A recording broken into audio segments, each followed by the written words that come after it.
Acá vemos que la primera división con la segunda división justamente tienen otros rasgos en la parte. Lo común es esto, ¿no es cierto? Pero acá vemos que los dientes superiores anteriores están destinguizados, en cambio acá palatinizados en la clase 2, ¿no es cierto?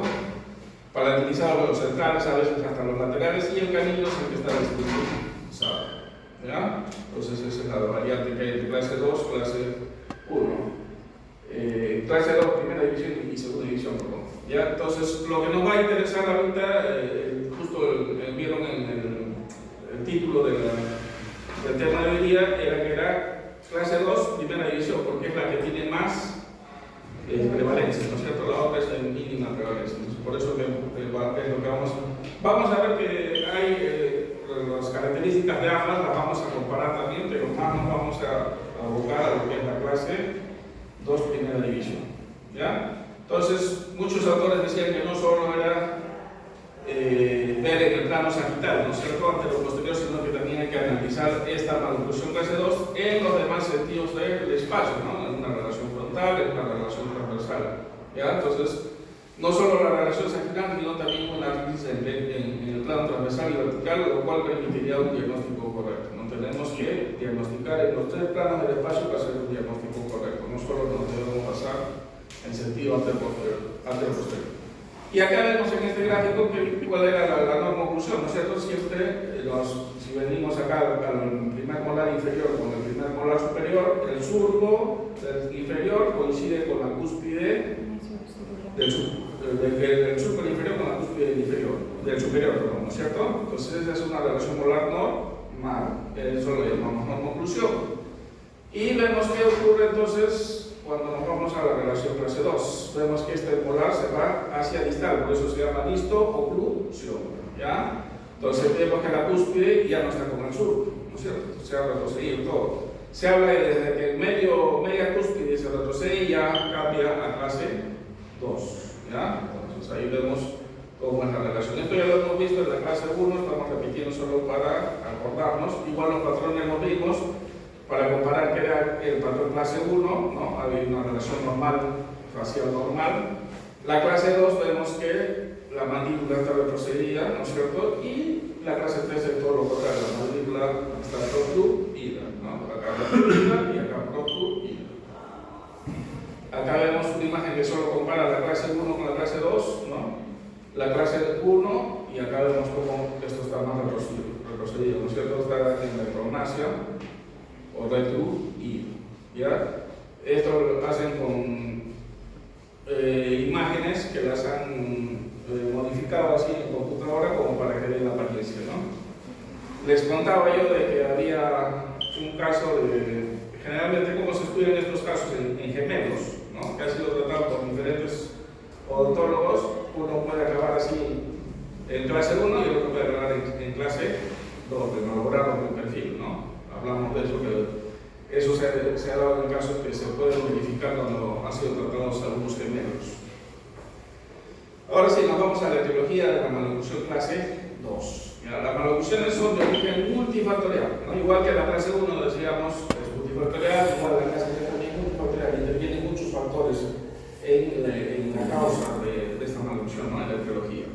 En la mayoría de los casos no hay una sola etiología, sino que hay muchas interactuando entre sí, ¿no? Muchas interactuando a la vez entre sí, ¿ya? Sin embargo, se puede definir dos componentes principales en su etiología, que son predisposición genética, ¿no? La genética de herencia, y los factores exógenos o ambientales, son las dos principales en su etiología, ¿no? Que incluyen todos los elementos capaces de condicionar una maloclusión durante el desarrollo craneofacial. Es importante estudiar estos fenómenos multifactoriales con el fin de neutralizarlos. O sea, debemos nosotros saber qué es lo que está pasando con el objetivo de neutralizar y que no se siga desarrollando esta maloclusión, ¿no? Como es el caso de que muchos están poniendo aparatos para romper hábitos, ¿no es cierto? Hemos visto rejillas linguales, ¿qué más han puesto? Lip bumpers, ¿no? Hemos visto que están actuando como para romper, ¿no? ¿No has visto? Ahí hay compañeros que están usando rejillas y lip bumpers para neutralizar justamente estos factores que están causando la maloclusión, ¿ya? logrando así el éxito del tratamiento y evitando posteriores recidivas. Listo. Los factores etiológicos más importantes de la malnutrición de clase 2 son características genéticas, que pueden ser raciales y familiares. Los factores ambientales, ¿no? Tenemos los hábitos deleterios de la musculatura orofacial, ¿no? ¿Cuáles son esos hábitos deleterios? Son la succión digital, el ejercicio visual, la succión labial y la respiración oral. Pueden ser estos factores causales de malnutrición en clase 2. Entonces tendríamos que intervenir justamente evitando la succión digital, ¿no? El ejercicio visual, la succión labial, todos esos factores tenemos que evitar. La función respiratoria alterada puede producir respiración bucal y morfología craniofacial alterada, ¿no?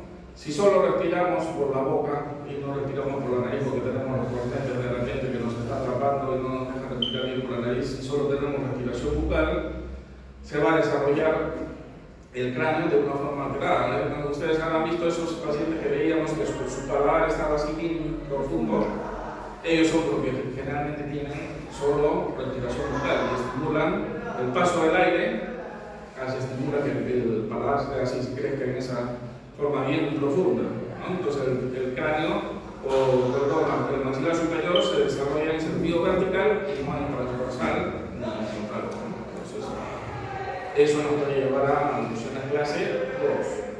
¿Qué más nos puede llevar a malnutrición clase 2? Dice las caries, ¿no? Es una causa significativa de malnutrición, resultantes de la pérdida prematura de dientes primarios, erupción precoz de los dientes permanentes y movimiento mesial de los dientes. Entonces, por el hecho de perder prematuramente los dientes a edades avanzadas, hacen que los dientes permanentes que están hacia distal avancen hacia mesial y cambia todo, ¿no es cierto? Todo el desarrollo, ¿ya? Seguimos con la etiología de la malnutrición clase 2. Son de origen, dice, multifactorial. De nuevo, reiteramos, son de origen multifactorial. En la mayoría de los casos no hay una sola etiología, sino que hay una combinación de ambas, no muchas interacciones entre sí. Creo que esta ya está repetida, esta, ¿no? Sí. Esta está repetida. Sí. No le borró. Está repetida. Entonces, ¿había distinto? Con esta de acá.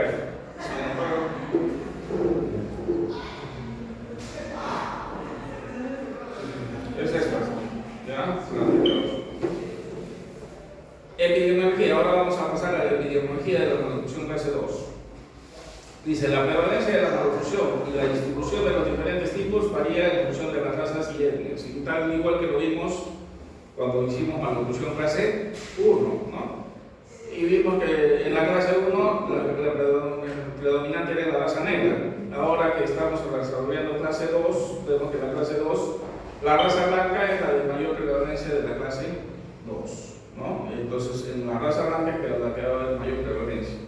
Como en la amarilla va a ser la prevalencia de la clase 3, ¿no? Entonces la que estamos estudiando nosotros ahora en la clase 2 está en la mayor prevalencia es en la raza blanca. ¿Ya? En el Perú vimos que la malnutrición clase 2 era el 12%, ¿no? Un 12%.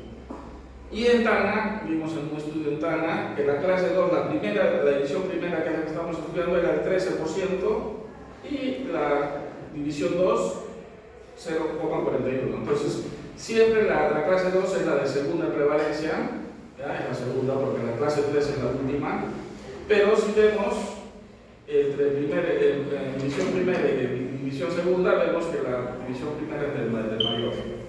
Ya, este es un estudio hecho en Tana, así que es algo de platito, ¿no es cierto? Ahora, si nos vamos a ver también otro dato epidemiológico importante, es el siguiente: el 70% dice de los pacientes con malnutrición clase 2 son por deficiencia mandibular, ¿no? Porque la clase 2 podría ser de que el maxilar está protruido y la mandíbula está normal. Podría ser que la mandíbula está retruida y el maxilar normal, o podría ser una combinación de ambas, que sería la peor, ¿no? Pero ¿qué dice acá? Justamente después de haber hecho estudios el doctor McNamara, ¿ya?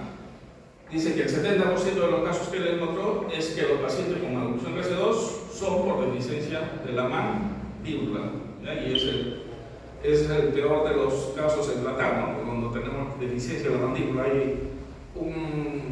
Han inventado varios aparatos de tratar de hacer una propulsión de la mandíbula, pero siempre el problema que se genera es en la articulación temporomandibular, ¿no? Al tratar de enviar todo para adelante, el que sufre la articulación.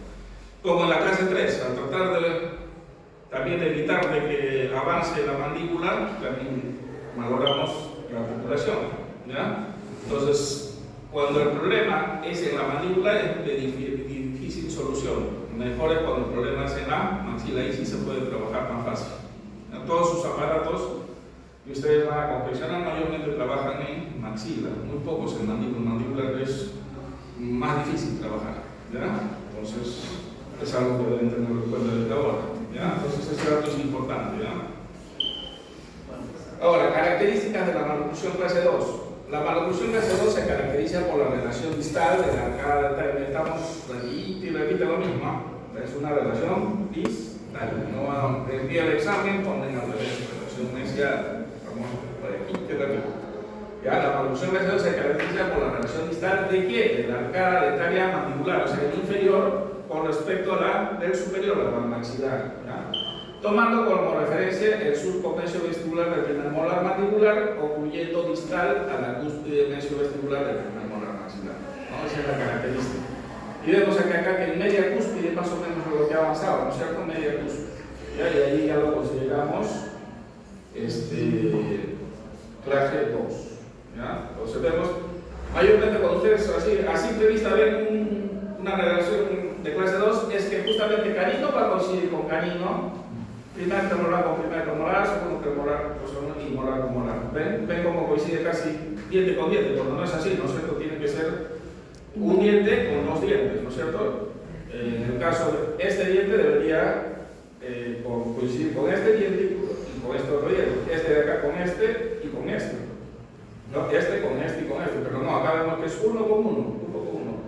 O sea, a simple vista ustedes se pueden dar cuenta rápido cuando es una maloclusión 2 porque contactan con su homólogo, solo con su homólogo, ¿no es cierto? No con dos dientes, sino solo con su homólogo, ¿ya? Entonces, esa es una característica importante en la maloclusión clase 2. Y ahora vamos a ver cómo es en el macizo craneofacial, qué ocurre con el macizo craneofacial en cuanto a la maloclusión clase 2, ¿no? ¿Cuáles son esas características del macizo craneofacial? ¿Ya? Acá vemos uno que está en normo-oclusión, ¿no es cierto? Porque vemos que todo coincide con la línea verde, ¿sí? La línea verde que parte de acá de este video puede ser más o menos como la de la vela, ¿ya? Y parte. Y esta zona acá hemos dicho que es el proceso maxilar. Este de acá es el proceso mandibular y este es el proceso dento-alveolar superior o maxilar, proceso dento-alveolar inferior o mandibular. O sea, les estoy poniendo así para que ustedes sepan cómo describir, porque una pregunta de examen es describir esto, ¿no es cierto? ¿Ya? Entonces este es el proceso maxilar y este es el proceso dento-alveolar. Maxilar o superior pueden decir, y este es el proceso dento-alveolar inferior o mandibular, ¿no? Este es el proceso mandibular. ¿Ya? Esta es la línea, cuando lleguen a la línea verde todos es lo normal, ¿no? Pueden estar en producción cuando está hacia adelante o reducción cuando está muy atrás, ¿ya? Entonces esto es las características normales, pero ¿qué pasa en una maloclusión clase 2? Esta es la no oclusión, lo que hemos escrito es no oclusión, ¿cierto? Relaciones óptimas de maxila con mandíbula y sus respectivos procesos dento-alveolares. Esos son los nombres que deben aprenderse para cuando lo describan, ¿ya? La mayoría lo ha hecho bien, pero hay algunos que no sabían cómo explicarlo, ¿ya? Entonces, ¿cómo puede ser una maloclusión clase 2? La maloclusión clase 2 hemos dicho que puede ser relación óptima de la maxila, ¿ya? Con la mandíbula también, en relación óptima, porque justo llegan a la línea verde, ¿no es cierto? Con producción del proceso dento-alveolar superior, nada más, el dento-alveolar superior, el dento-alveolar inferior está en correcto estado, ¿no es cierto? Solo el proceso, o sea, solo hubo inclinación dental, o sea, esta maloclusión clase 2 será de origen solo de área, porque solo son los dientes los que están hacia adelante, ¿no? Claro que los dientes son acompañados por el proceso alveolar, porque ¿dónde están los dientes? En su sala de otros, ¿sí? por el hueso alveolar. Este de acá incluye el hueso alveolar, en cambio acá no, este es el hueso y ya no con el hueso alveolar, ¿no es cierto? Entonces, podría ser una maloclusión clase 2 así solo dental, ¿no es cierto? Y que solo es el superior. ¿Será fácil su corrección de esta? Sí, ¿no es cierto? Esta maloclusión es más fácil tratarla que las otras, ¿ya? Vamos a ir avanzando. ¿Qué otra característica podría haber? Todo lo contrario, todo el maxilar está bien todo, el proceso dentoalveolar maxilar también está bien, pero hay una reclusión del proceso dentoalveolar mandibular o inferior, ¿ya? Y el hueso mandibular está en correcto estado, o sea, también es de origen dentario, ¿ya? Esta desde manejo más o menos también es dentario, tendríamos que tratar de inicializar dientes, ¿ya? Es más complicada que la de arriba, pero también más o menos es su resolución del problema. El problema mayor va a ser cuando involucre la parte ósea, ¿no es cierto? Acá en dientes es más fácil, solo con aparatos ortodónticos se puede hacer los movimientos, pero cuando ya es hueso tenemos que hacer aparatos ortopédicos, esa es la diferencia, ¿no? Mover dientes o mover hueso, ¿no? La diferencia entre ortodoncia y ortopédica, ¿ya? Seguimos avanzando. O puede ser una combinación de ambas, de las dos primeras que vimos, ¿sí? Puede ser una combinación de ambas, pero estas tres que hemos visto hasta la fecha solo son de origen dentario, dentoalveolar nada más, ¿cierto? Ahora vamos a pasar, acá hay una reclusión del proceso del proceso dentoalveolar superior y reclusión del proceso dentoalveolar inferior. Ahora sí, ya las tres primeras que vimos solo eran de origen dentario. Esta que vamos a ver ahora ya involucra la parte ósea, ¿no es cierto? La maxila está protruida y acompañada de su proceso dentoalveolar. Los dos están protruidos. Entonces, hasta acá también esta maloclusión es más fácil de resolver que la que va a venir a continuación, con la que hemos dicho que cuando el problema es mandibular, ¿no? La que viene a continuación es esta. Ah, no, sí, es esa, ¿ya? El proceso, el hueso mandibular está retruido y el proceso dentoalveolar que lo acompaña, o sea, el inferior también. Ambos están retruidos. La maxila está en buena posición, ¿no? Está retruido, hemos dicho que el 70% de los casos es por deficiencia de la mandíbula, ¿no es cierto? Entonces, esta es la que va a ser más prevalente, ¿ya? Y es la de más difícil resolución. Ya vamos a ver que se han intentado un montón de aparatos para tratar de resolver esto.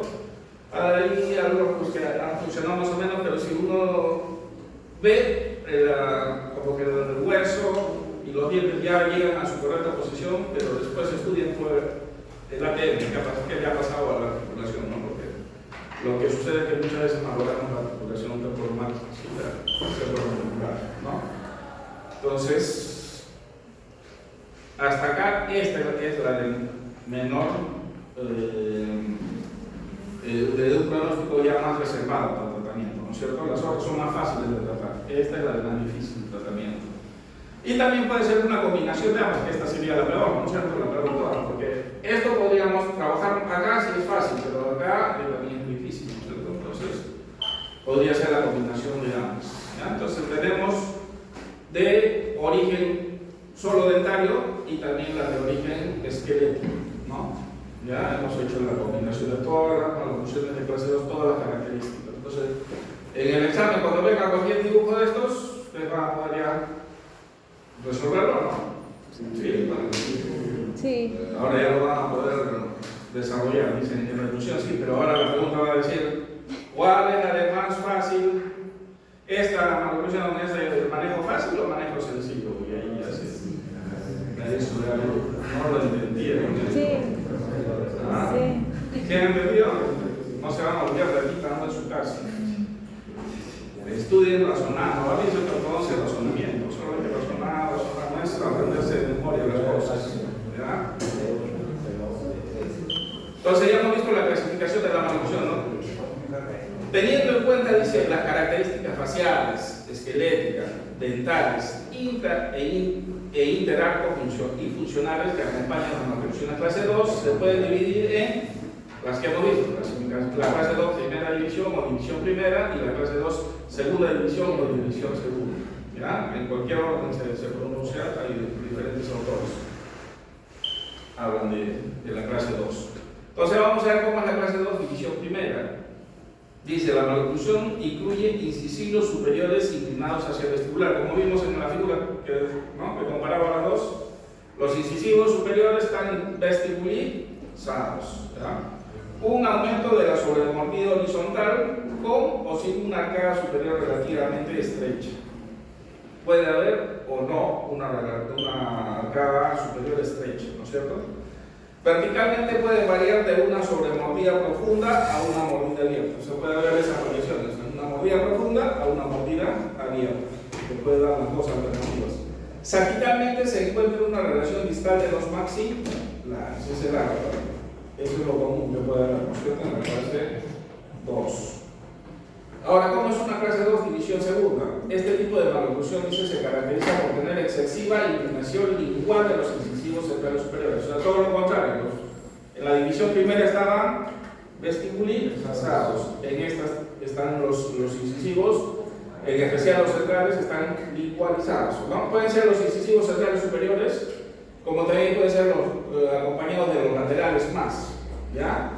Cuando están solo los incisivos centrales superiores lingualizados, los laterales están vestibulizados, pero cuando son los cuatro incisivos los que están lingualizados, los caninos son los que están vestibulizados, ¿ya?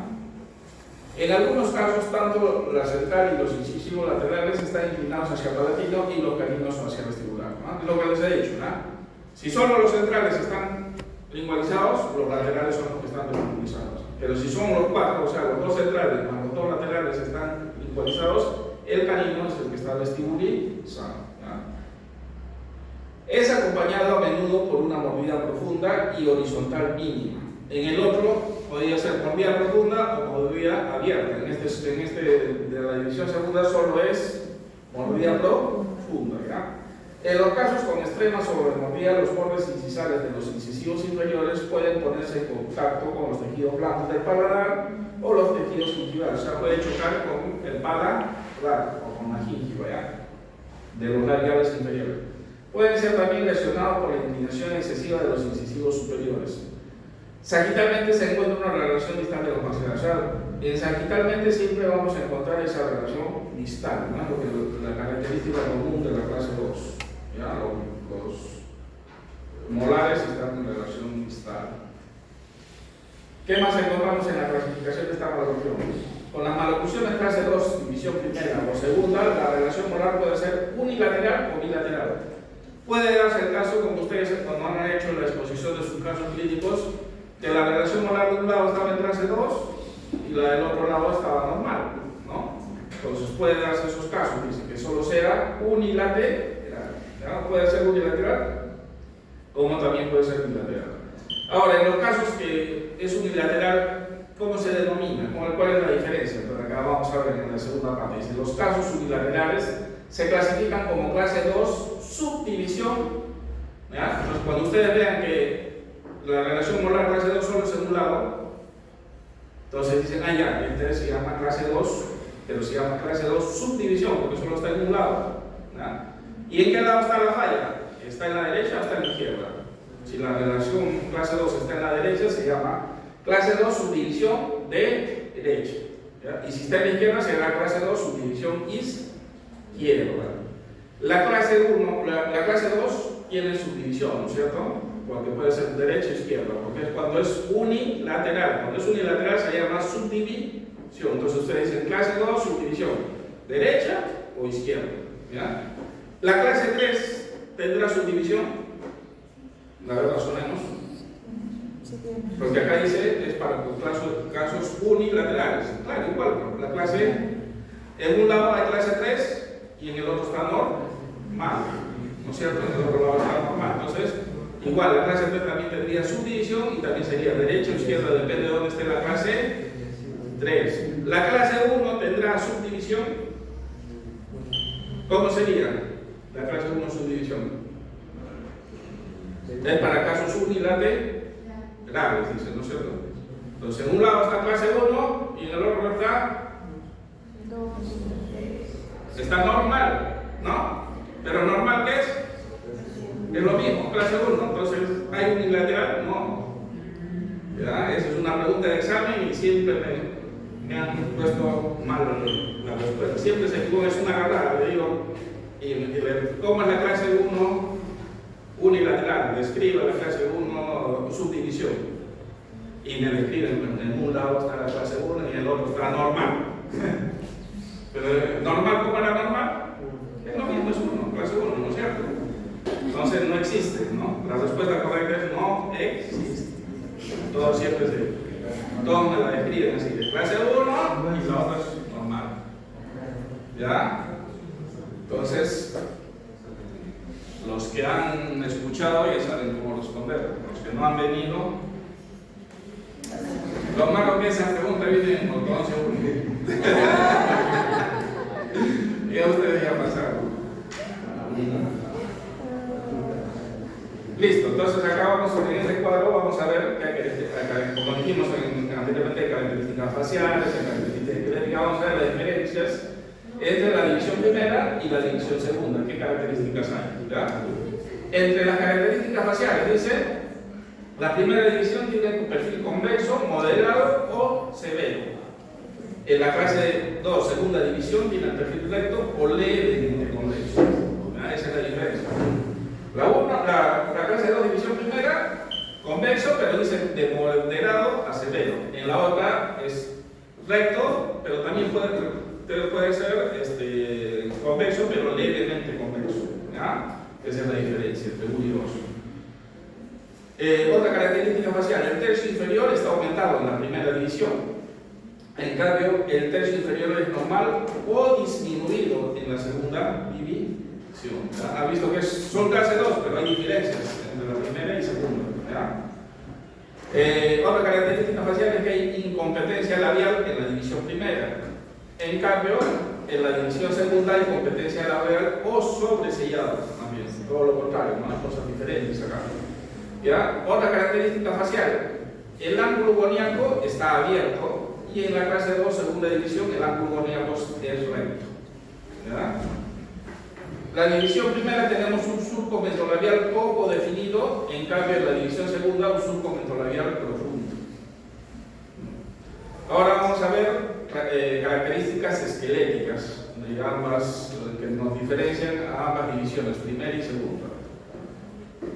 El ANB está aumentado por prognatismo maxilar, ¿ya? Retrognatismo mandibular o combinación de los dos. En cambio, en el otro dice que también el ANB está aumentado por prognatismo maxilar. En esto coincide, no hay una diferencia, ¿no? Ambos tienen lo mismo, ¿ya? Coinciden. Otra característica esquelética dice de la división primera es que el maxilar superior es de tamaño grande o normal y la mandíbula de tamaño pequeño o normal, o una combinación de ambas condiciones. En la división segunda tenemos que hay un macronatismo maxilar o normal y un micronatismo mandibular o normal. ¿Ya? El mentón, dice el mentón en la división primera el mentón efectivamente está disminuido y el mentón efectivo normal o aumentado en la clase 2, segunda división. ¿Ya?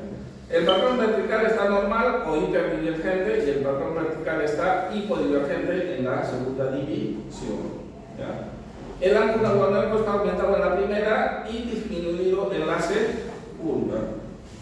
Y la altura facial inferior está aumentada en la primera división y disminuida en la segunda división. Entonces estas son las características faciales y estas las esqueléticas que diferencian a una de otra. Ahora vamos a ver las características dentales y las características funcionales. En la primera división tenemos que altamente es variable, ¿ya? Las características de los que tienen los dientes. En la división segunda, lo característico es la palatoversión de los cercales y o laterales superiores, lo que hemos visto, ¿no es cierto? ¿Qué más? ¿Qué otra característica dental existe? Producción dentoalveolar superior puede estar presente o no, una producción dentoalveolar superior. En cambio, en la división segunda hay una vestíbulo versión lateral de los superiores, ¿ya? De laterales superiores.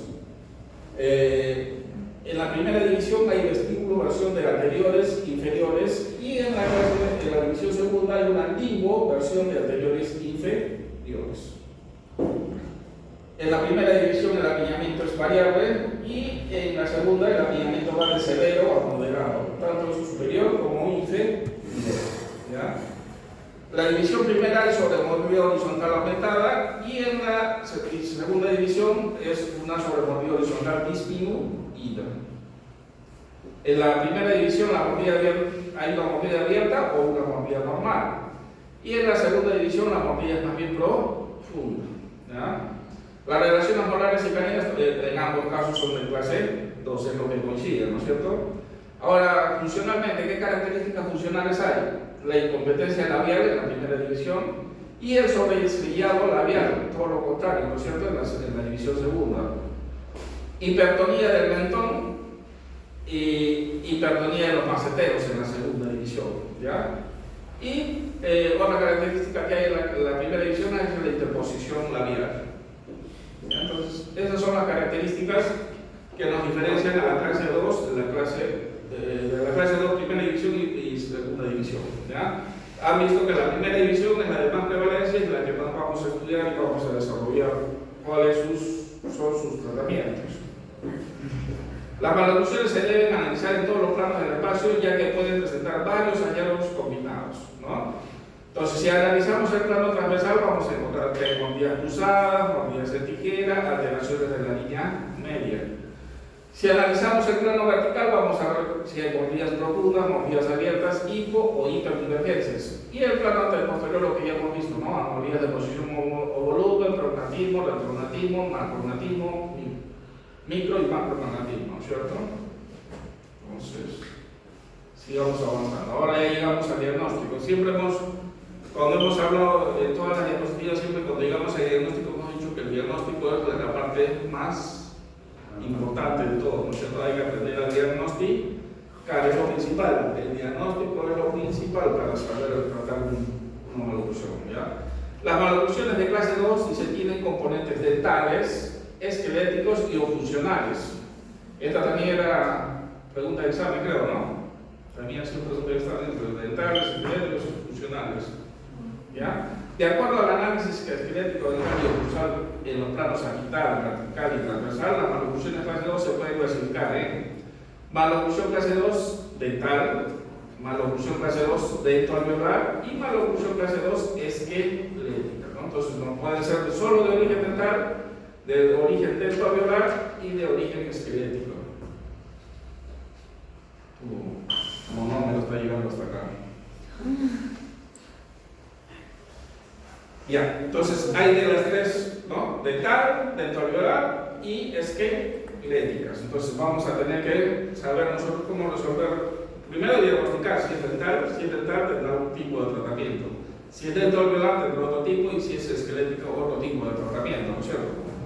Las relaciones dentales de clase 2 aisladas que no se acompañan de componentes dentoalveolares o esqueléticos, sus factores etiológicos incluyen la pérdida prematura de dientes temporales. O sea, cuando solo es dental, es dental porque ha habido una pérdida prematura de dientes y todo ha corrido. Por eso que solo los dientes son los que están movidos. No se ha movido el alveolo, porque el alveolo se ha quedado ahí atrás. El alveolo que le correspondía está atrás, sino que el diente se ha ido para adelante. ¿Ya? Cuando se inclina, ahí sí, cuando hay inclinación, entonces el diente va acompañado de su proceso dentoalveolar, ¿no es cierto? Su proceso alveolar. En cambio, acá dice las que son de origen solo dental, ¿es por qué? Por pérdida prematura de diente. Perdió el diente anterior y el de atrás avanzó, ¿no?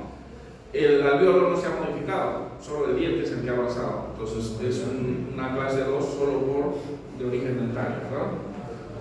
Entonces, pérdida prematura de dientes temporales, anomalías de la evolución de los primeros molares superiores, migración mesial, anomalías de forma y agenesia. Todos esos problemas me pueden dar maloclusión en clase 2 de origen solo dentario, ¿ya? La caries, ¿no? ¿A qué me lleva la caries? A pérdida prematura de dientes. Dientes temporales, ¿no es cierto? Anomalías de la erupción de los primeros molares superiores o migración mesial, y también anomalías de forma y número, ¿no es cierto? Con las referencias dentales. O sea, el hecho de que no tenga un diente, que haya un diente de menos, hace que los demás avancen también, ¿no? Entonces, por eso me puede dar una maloclusión clase 2 de origen solo dental. De origen dentro alveolar es cuando va a haber una inclinación de los dientes, pero acompañado de su proceso alveolar. Y ya cuando todo la mandíbula o el maxilar son el problema, son los de origen esquelético. ¿Ya? Entonces dice, los hallazgos clínicos son, para este primer caso de relación clase 2, que solo son de origen dental. ¿Ya? Dice que los hallazgos que encontramos es un perfil facial ortognático, o sea, el perfil facial va a estar bien. ¿Ya? La relación molar de clase 2, unilateral o bilateral.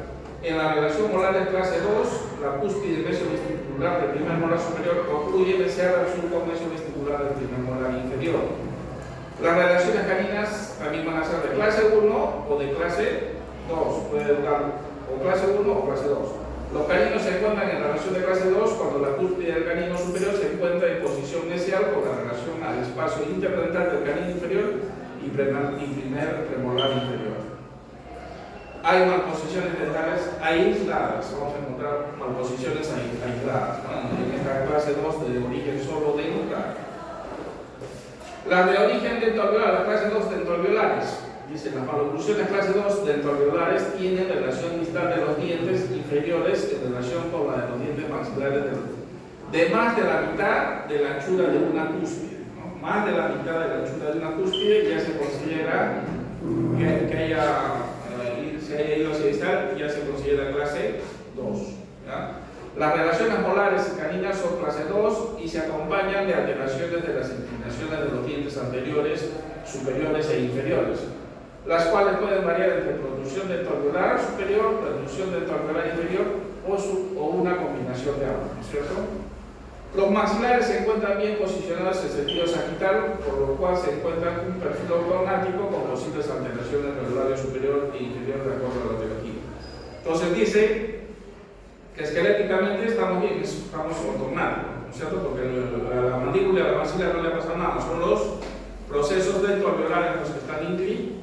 Por eso que no puede dar la parte del labio sí puede estar hacia adelante, ¿no es cierto? Porque hay inclinaciones de dientes, ¿ya? Pero si analizamos todo el proceso maxilofacial estamos ortognáticos, ¿ya?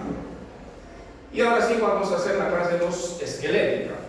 Dice, la relación de clase 2 esquelética por desproporción antero-posterior severa en tamaño de la posición de los maxilares. ¿Qué hallazgos podemos encontrar acá? Van a variar, dice, los hallazgos entre el prognatismo maxilar, o sea, colocamos prognatismo hacia adelante, el maxilar, macronatrismo maxilar también, o sea, el maxilar puede estar hacia adelante o puede estar crecido, grande, por eso es la diferencia entre prognatismo y macronatismo, o sea, puede ser que el hueso está muy grande, ¿no es cierto? Puede haber retronatismo mandibular, que es el que hemos dicho que es el más común, ¿no? El retronatismo mandibular, o puede ser que el hueso también ha crecido poco, es micronatismo, ¿no es cierto? Está desarrollado un poco el hueso. O puede ser una combinación de todas estas entidades, ¿no es cierto? Entonces, lo que nos va a llevar a esta clase 2. ¿Ya? Establecer con exactitud el origen de la maloclusión esquelética permitirá un correcto diagnóstico y un plan de tratamiento adecuado, ¿no es cierto? Ahora sí vamos a pasar al tratamiento de las maloclusiones clase 2. ¿Hasta aquí la presentación? Sí. Sí, lo tenemos que volar. La maloclusión de clase 2 tiene muchas variaciones. Es importante tener en consideración que el tratamiento depende de un buen diagnóstico. ¿No saben? Esto siempre hay que recalcar. Todo depende de un buen diagnóstico y el reconocimiento de las particularidades del paciente para un mejor planteamiento de los objetivos del tratamiento y por ende de sus resultados. Tipos de tratamiento de la maloclusión clase 2. Dice, las posibilidades terapéuticas van a depender de la edad del paciente, ¿no es cierto? Desde un tratamiento oportuno, hemos dicho, ¿no es cierto? Temprano hasta la quirúrgica, lo que hemos dicho. Las consideraciones del tratamiento son: hay que saber qué edad esquelética tiene el paciente, determinar si está en etapa de crecimiento activo o no, hay que ver el patrón facial y de crecimiento, y hay que ver las estructuras involucradas en esta maloclusión. ¿Ya? Entonces va desde un tratamiento oportuno hasta el pico de crecimiento, ¿no es cierto? Tipos de tratamiento de la maloclusión clase 2. Dice, de acuerdo a las características anteriores, se determinan los siguientes grupos de tratamiento, ¿no?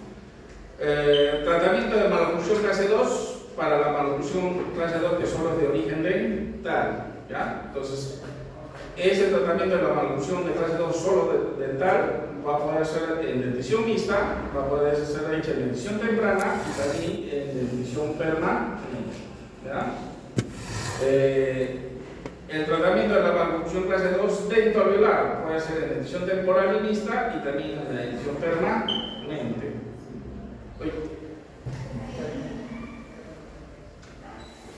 Y el tratamiento de la maloclusión clase 2 esquelética puede ser también en pacientes con potencial de crecimiento, y en pacientes sin potencial de crecimiento tenemos tratamiento de compensación dental o camuflaje, ¿ya? O sea, cuando el paciente ya no tiene crecimiento, ¿sí? Hemos dicho que nosotros, acá estamos bien, cuando hay potencial de crecimiento, cuando todavía está llegando a su pico de crecimiento, todavía nosotros podemos intentar trabajar en el hueso, ¿no es cierto?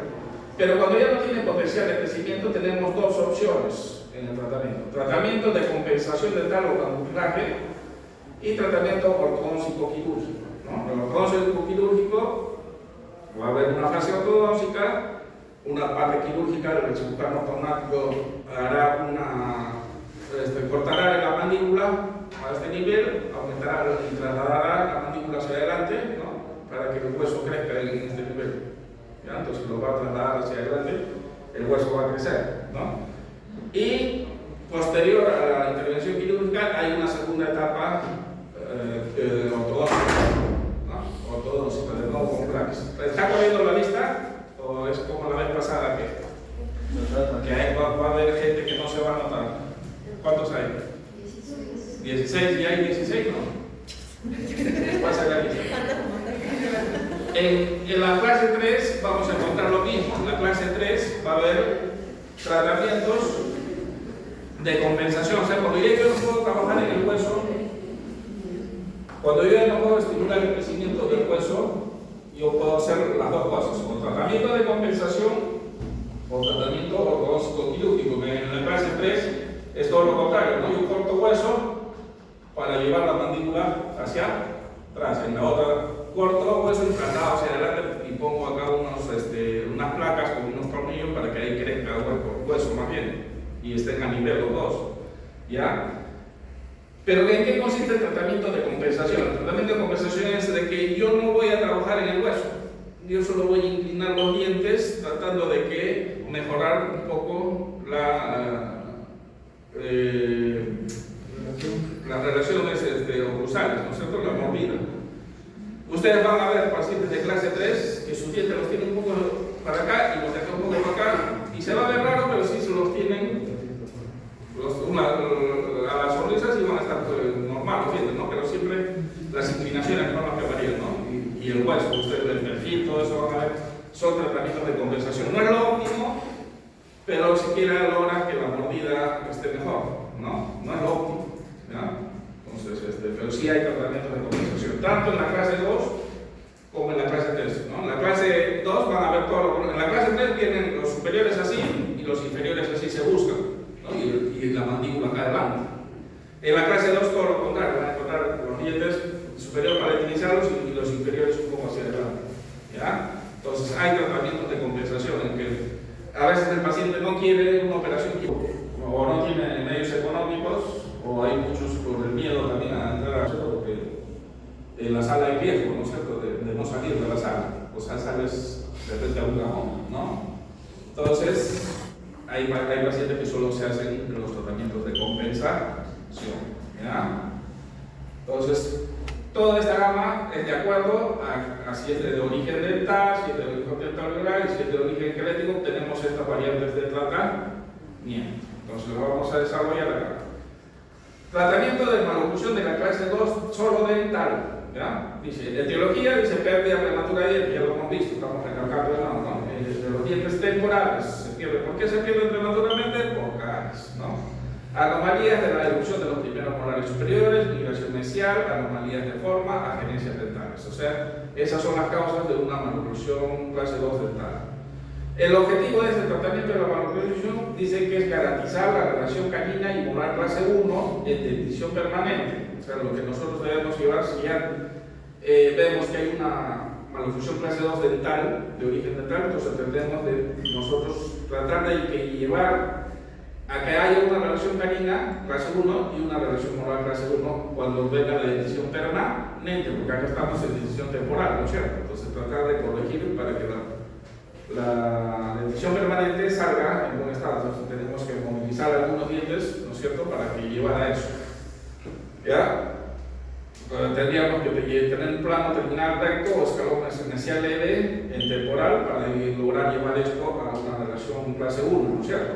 Mediante guías de reducción o aparatos que garanticen mantener o corregir las relaciones molares y caninas. Entonces ese es nuestro objetivo cuando encontremos una relación clase 2 de origen solo tratar de corregir la relación molar y la relación canina, que los dientes permanentes me salgan en esa posición. ¿Ya? Es lo que debemos garantizar.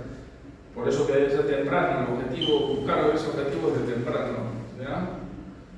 Ahora, en dentición temporal, ¿qué vamos a hacer en esta clase 2 solo de origen dental? En dentición temporal vamos a usar aparatos removibles o fijos para distalización de molares y mantenedores de espacio para que no se me muevan los dientes, no se me vayan a hacer deseos. Entonces, en dentición temporal usamos eso. En dentición mixta, ¿qué vamos a usar? Aparatos removibles para distalización de molares, como son la placa de Sentin, placa de Hawley, con tornillo o resorte para distalización, o aparatos fijos como la barra transpalatina, péndulo, tracción extraoral. Son los aparatos que podemos usar en dentición mixta. Y en dentición permanente, ¿qué podemos usar? Aparatología correctiva, pueden ser braques, con tracción extraoral, barra transpalatina. ¿Ya? Estos solo son para clase 2 solo de origen dental.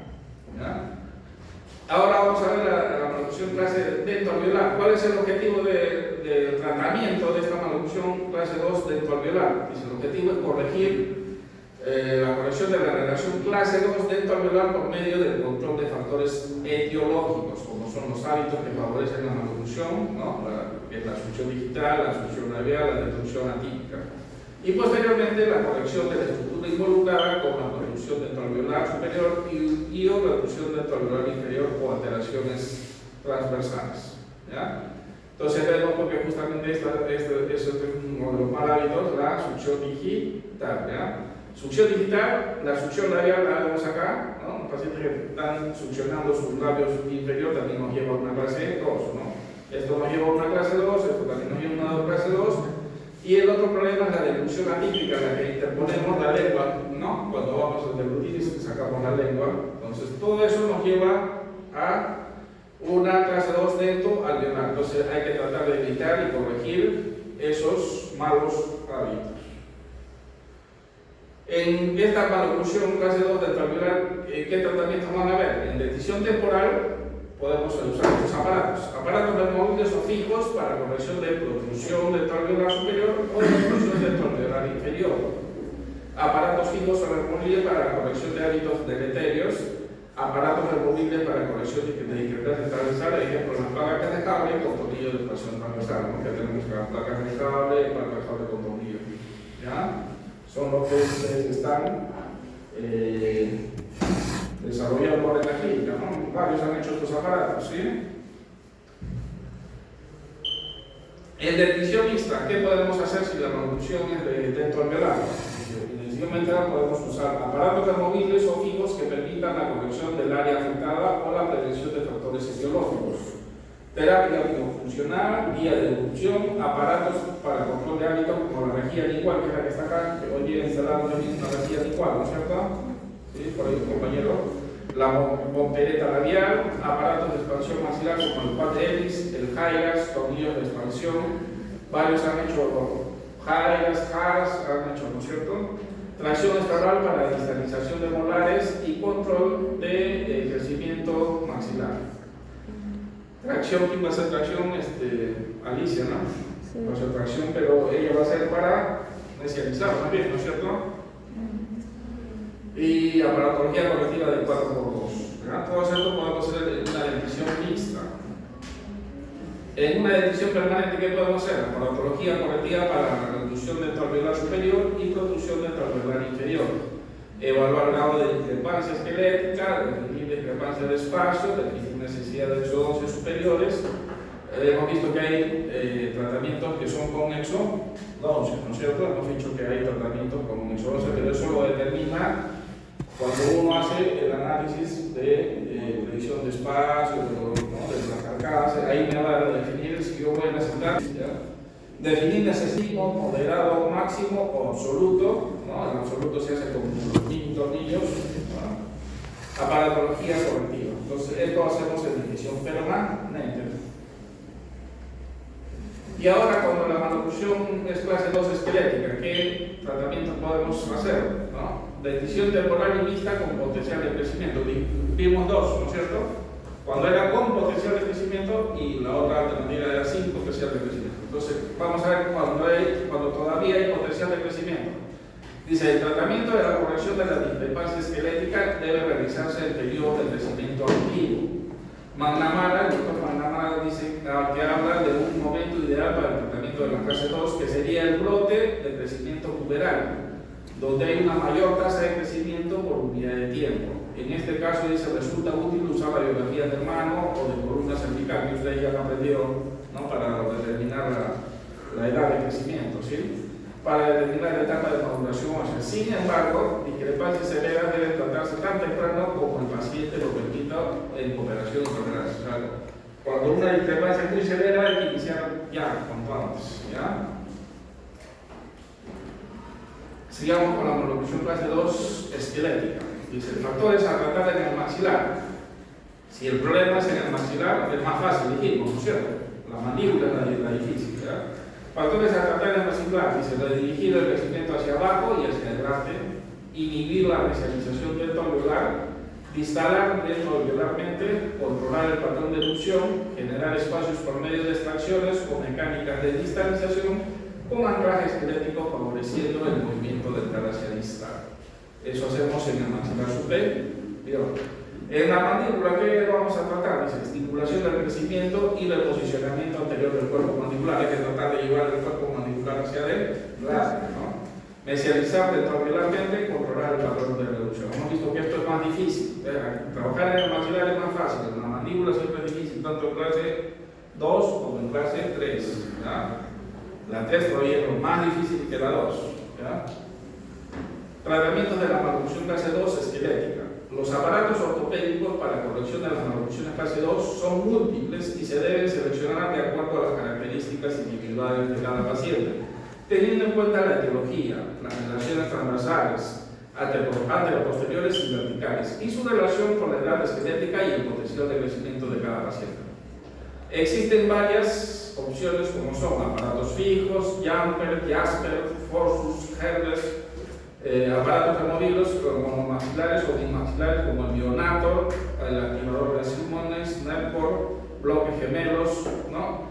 Aparatos miotónicos o miofuncionales como el Frankel, el Bionator, el Bingler, ¿no? Y aparatos de formas ortopédicas como la tracción estatal y los Hermes.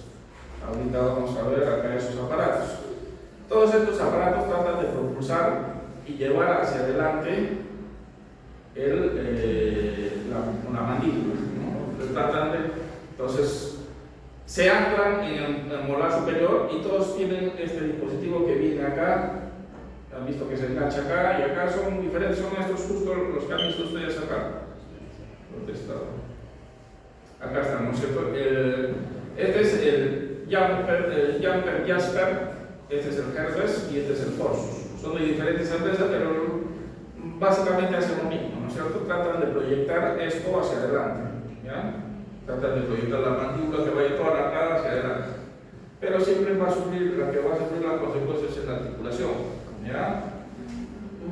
casos acaban bonitos, ¿no? Acaban bien, pero después el problema del paciente va a ser su articulación, ¿ya? Entonces hay un poco que como que siguen haciendo los estudios para tratar de ver cómo mejorar esto, pero el tratar la mandíbula es más problemático, ¿ya? Tanto como proyectarla, como tratarla de llevar a hacer igualito, empezamos a hacer que la articulación sea la afectada, ¿ya? Aparatos removibles, monomaxilares o bimaxilares, el Neonator, el activador, el Siemens Network, los bloques gemelos. Acá tenemos esos aparatos, aunque lo que ustedes están haciendo hoy hicieron el Neonator en laboratorio, ¿sí? Y todos estos aparatos, ¿ya? Aparatos miotónicos o miofuncionales como el Frankel, el Neonator, el Nimbler, ven acá cuando han hecho Limb Bumper, ¿no es cierto? He visto 2 Limb Bumper hoy día en la clínica que han instalado, ¿ya? Limb Bumper es cuando el labio inferior tiene bastante fuerza, ¿no es cierto? Y te lleva todo hacia atrás, porque el músculo es muy fuerte y lleva todo hacia atrás. Entonces hay que romper esa fuerza y poner una barrera para que choque ahí y no choque con los dientes. Algo similar es este aparato, pero para poner hacia acá, hacia los cabrillos, ¿no es cierto? Cuando los músculos son muy fuertes, entonces tratar de romper esas fuerzas ahí, ¿ya?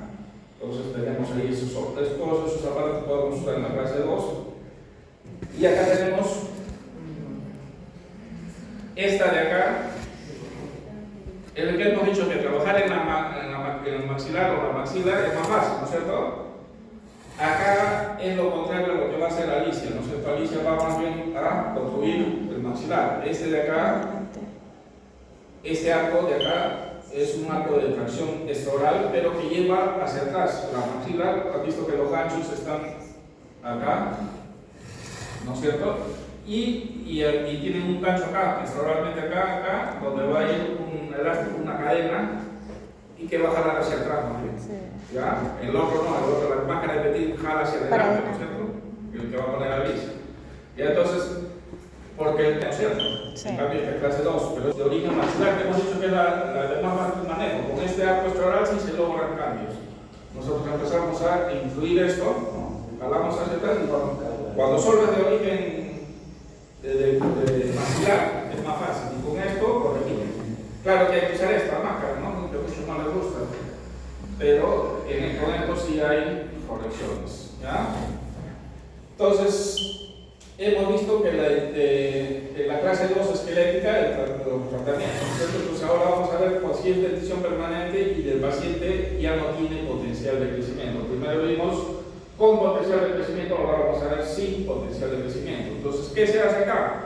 Se hace una ortodoncia de compensación y camuflaje, ¿ya? Entonces, las discrepancias esqueléticas moderadas sin compromiso estético muy importantes pueden ser tratadas realizando exclusivamente movimientos dentales en maxilar superior e inferior que permitan conseguir una relación oclusal armónica con guía canina clase 1 sobre mordida vertical y horizontal ideales y leves cambios faciales en labios o ángulo nasolabial o exposición dental. Este tipo de tratamiento recibe el nombre de ortodoncia correctiva de compensación. No vamos a corregir el hueso, no vamos a dejar así nomás. El hueso lo vamos a dejar en clase 2, relación esquelética clase 2. Lo que vamos a hacer es hacer cambios dentales para tratar de llevar a una correcta armonía de relación de arcos, ¿no es cierto? Tratando que las guías caninas llevarlas a clase 1, vamos a modificar solo inclinaciones dentales. No va a ser lo óptimo, ¿ya? Pero vamos a lograr siquiera que haya una armonía. Pero esto se hace, dice, cuando las relaciones esqueléticas son moderadas. ¿Ya? Si fuera muy severa, ya no podemos hacer más que lo indicado en ese paciente es una operación quirúrgica, ¿no es cierto? ¿Ya? Normalmente este tipo de tratamiento se realiza una retracción del alveolar superior y una protección mayor de los anteriores inferiores, para lo cual en muchas ocasiones se requiere de extracciones de premolares en el maxilar superior. Entonces acá vamos a necesitar extraer premolares en el superior para poder retraer este sector de acá, llevarlo hacia atrás y que haya una mejor armonía, ¿no es cierto? Una mejor relación, ¿ya? Se requiere de extracciones de premolares en el maxilar superior y se evita al máximo las exodocias en el maxilar inferior. En el maxilar inferior ya no puedo extraer, porque si ya está todo acá, ¿no? Y el cabello superior que está acá, ahí sí puedo extraer para tratar de llevar todo y que haya armonía. Los huesos no van a estar en relación, pero sí las arcadas, ¿no es cierto? ¿Ya? Entonces, Eso es tratamiento, se llama de compensación. ¿Ya? Hay tanto tratamiento de compensación en la clase 2 como también tratamiento de compensación en la clase 3. Ya les voy a adelantar para que vayan razonando. ¿Ya? Como en cualquier tratamiento de ortodoncia, se realiza el proceso de diagnóstico convencional haciendo énfasis en el análisis funcional esquelético y facial. Antes de iniciar un tratamiento de ortodoncia de camuflaje, es importante responder a las siguientes preguntas.